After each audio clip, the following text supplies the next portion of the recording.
assim, assim. Agora pode falar. Não, pra cá aí.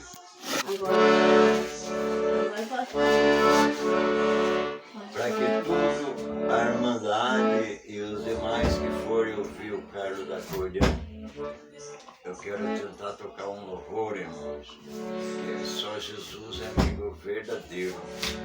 Aleluia. Porque só o Senhor Jesus é verdadeiro para nos fazer obra na nossa vida e na vida de todos vocês que ouvirem e assistirem ao Carlos da Acordeão. Tenho certeza que das mãos de Deus, glória ao Senhor, o Senhor poderá abençoar nós e quem vocês se forem assistir e também assinalar os pontinhos, o canal do Carlos da Acordeona subir, irmão, até que eu aprenda a tocar uma acordeona. Um presente de Deus, que Deus deu para mim. Foi num dia muito bonito, o Senhor fez uma promessa lá atrás e veio cumprir essa promessa na minha vida, de eu ganhar esta acordeoninha. Simples, irmão, mas gosto de louvar o Senhor a todo tempo. Não sei tocar direito, mas o desejo é grande, por isso eu quero tocar, irmão.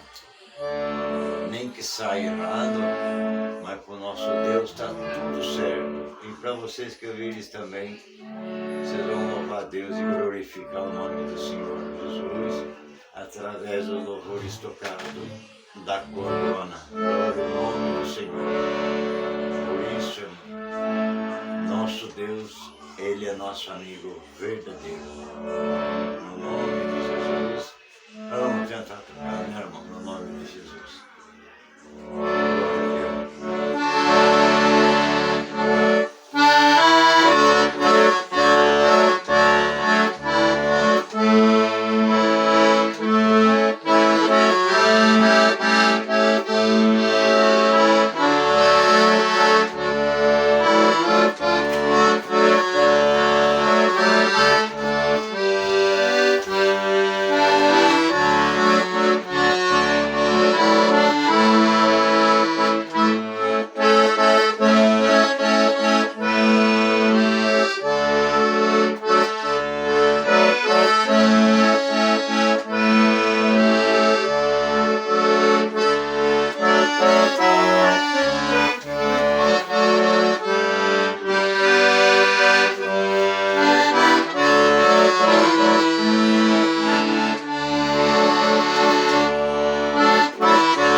certinho.